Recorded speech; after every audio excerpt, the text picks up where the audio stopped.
Katsuki Bakugou X-Reader Chapter 8.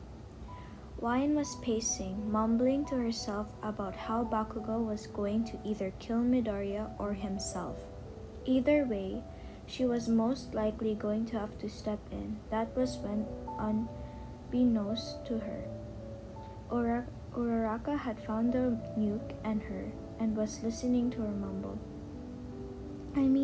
Who knows, maybe Katsuki and I will have to team up in the future just so I can make sure he doesn't blow someone up out of anger. Oh, who am I kidding? Wyan said, leaning against a beam, touching it and using her quirk to sense the other team. He's just gonna drop me and move on. He wouldn't want me to be around. Wait, does this mean I like him? No, of course not. He's my angry friend, but he's an attractive angry friend. Oh my god, I think I like him. I wouldn't just fight a sludge monster just to save anyone, especially since that was when I barely found out I could make stepping fields. Oh yeah, I think I like... She abruptly stopping, sensing Uraraka's energy and hearing her faint giggle. Uraraka, I can sense you, Wyan said, getting off the beam. You can't hide from me, especially since there's nothing for you to hide behind or fight with me.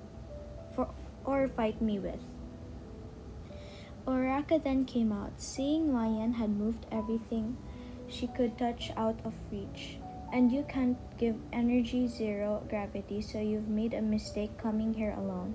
Wyan continued, making her eyes glow.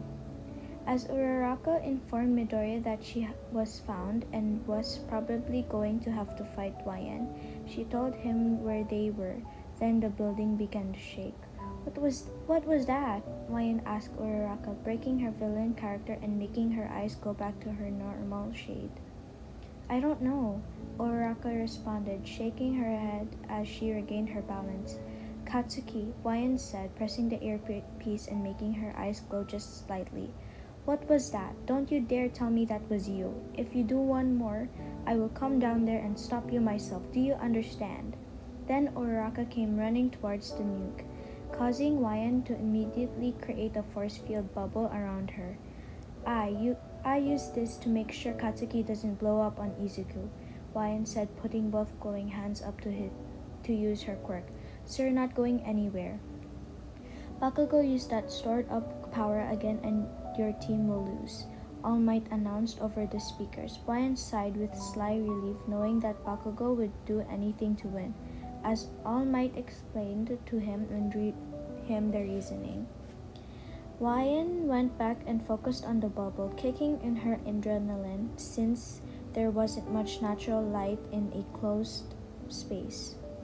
Thankfully, my quirk allows me to control when my stored up adrenaline kicks in, so I can have extra energy to use at nighttime and indoors.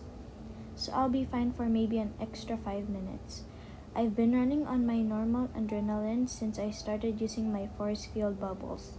There's no need source of daylight, natural light, and I'm getting tired. Wyan thought as sweat began to run down across her goggles. Katsuki, listen to me, Wyan began as she used her shoulder to turn on the earpiece. I'm running on my quirks and extra adrenaline now, so I have maybe 5 minutes before I pass out. If I come down there, we'll lose, and I know how much you hate that. Wyan, I'm ending this now, so shut up and let me work. Just last a couple more minutes. Bakugou basically screamed into the earpiece once again. Then a huge wind gush burst through the floor up through the entire building, causing Wyan to lose her focus and fall back, causing the bubble to be let down and Uraraka to get over the new crater to touch the nuke. Wyan fell to the ground, nearly unconscious from the adrenaline rush being over and her energy depleted. I've got it! Uraraka yelled as she held onto the nuke for dear life. Katsuki, what did you do? Wyan rhetorically questioned as she whirled, blurred, and faded in her eyes. The hero team, All Might announced over the speaker, wins! Uraraka got off the nuke, rushing down to Wyan. She held her head up and pulled off her goggles. Ellen? Ellen! She yelled, trying to wake Wyan up. Wyan's eyes opened, seeing her new friend worried about her. She chuckled, smiling at her as she pointed to the hole and assured her, "It's fine, the skylight helped." Wine groaned while getting up, really sore and tired from the training. "Where's Izuku?" Wine asked, looking down the hole and seeing Midoriya laying on the ground while Bakugou looked shocked and angry. "Your indoor combat training is over," All Might announced. "Are you okay, Uraraka?" Wine asked, seeing her looking nauseous. Then she vomited while Wine patted her head. Wine patted her back. The nurse robots came and picked up the broken Midoriya. All Might offered for Wyan and Uraraka to be taken to the nurse, but the two were fine enough to watch the others. Wyan walked over to Bakugou, who was shaking while staring at his hand. Bakugou seemed to be lost in his thoughts, beginning to hyperventilate. But before Wyan could get over to him, All Might had put his hand on his shoulder, telling him to calm down. "Let's go review your work," he told Bakugou. Whether you win or lose, you can always take something away from an experience like this, as long as you're open to learning. Once they three had gotten back to the observation area, Bakugou had seemed like he was still in shock state, while Uraraka seemed to still be nauseous. Wyan just looked slightly tired, but the ISkylight seemed to get her up and running. "Despite the results, the MVP of this challenge is young Ellen," All Might announced, leaving a few shocked faces, especially Wyan's. "Shouldn't be the one of the heroes instead, since they're the winners?" Asu asked, confused by the statement. That is a valid question," All Might said, turning to the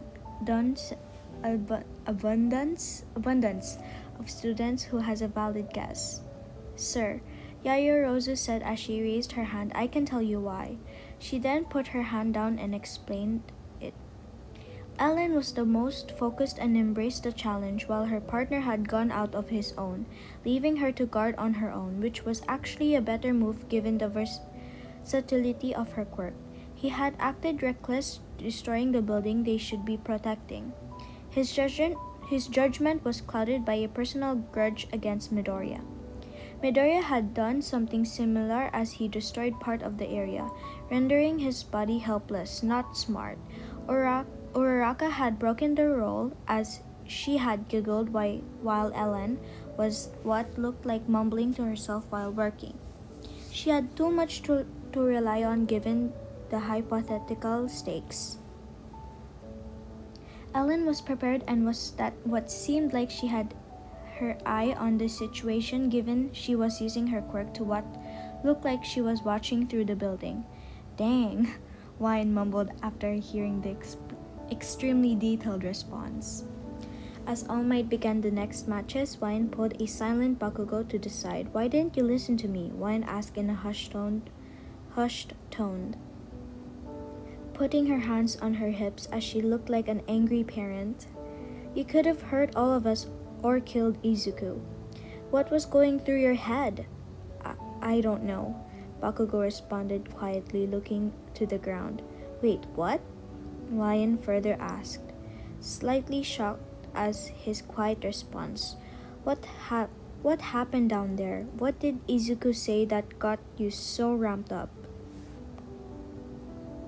"Well, couldn't you hear it since you were watching through the building?" "I could see you through the energy, yes, but I couldn't hear anything," Wyan sighed, seeing Bakugou's state and softening her rather irritated stance. "I know how you feel. I'm sad we lost too, but at what cost? Izuku's broken and I passed out from the adrenaline rush. What are you gonna risk next, Katsuki?" "You passed out?" he asked, looking up as he grew visible concern. "Yes," Wyan sighed, crossing her arms. "There was little skylight, so I was running on my energy and controlled adrenaline. Are you okay?" "Yeah, are you feeling alright?" Wyan grew confused, reaching her hand up to press the back of her hand against his forehead. Bakugou had immediately snatched her hand and she put it on there, causing her to gasp from the shock quietly. But instead of him yelling, he just held her hand, seeming to need the support. "Katsuki?" Wyan began pulling her hand down while still holding his. "What happened?" Okay, this is chapter 8. And I might not be posting videos every day since I have school. And thank you very much for watching this, and I hope you can subscribe and like if you wanted to. So bye.